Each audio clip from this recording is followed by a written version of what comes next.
Hey everyone, and welcome to my channel. I'm Dr. Claire Lynch of Doris and Bertie, and I'm on a mission to help you become a better, more confident writer. Today on the channel, I'm answering a question many people ask me.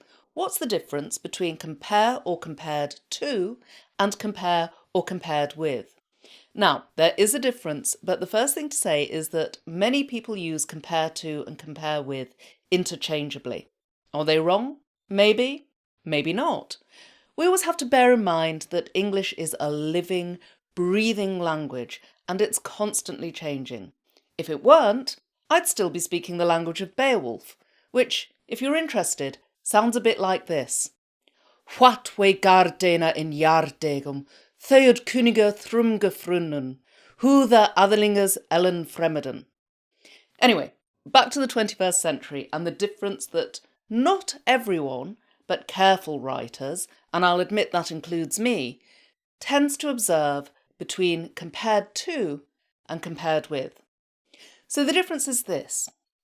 We use compare to when we're emphasising the similarities between two things, usually of a different class, and compare with when we want to emphasise the differences between two things of the same class. Now that sounds a bit complicated, so let's break that down a bit with some examples. So the most famous example of compare to is probably from the well-known Shakespeare sonnet, the one that begins, "Shall I compare thee to a summer's day?"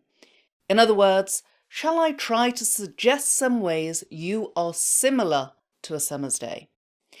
Now, although Shakespeare ultimately does go on to say that the target of his affections isn't like a summer's day, thou art more lovely and more temperate, he's basically setting out his intention at the start of the sonnet to explore similarities between two different things, his love and a summer's day.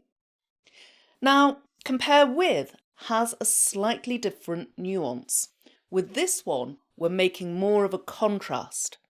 So in an annual report, for example, we might say revenues rose 18% compared with 16% in the previous year. So remember how in the Shakespeare example, compared to was talking about the similarities between different classes of things, summer and a woman. Or was it a man in this sonnet? I'd need to check. I think it was a woman. But anyway, a human being and summer. With the example from the annual report, we're comparing two things from the same class, annual revenues, but we're emphasising the differences in performance. And here's another example. For this one, I'm going to need a little bit of help from my husband Dave, who's standing right off camera. Dave, would you care to join me? Hi there. Now, if I compare Dave to George Clooney, I'm emphasising the similarities, so maybe I'm thinking of his natural charisma, the distinguished speckles of grey in his beard, or maybe it's that sexy little twinkle in his eye. I'm basically saying George and Dave are two things in different classes, husband and Hollywood star, but despite that, they're similar.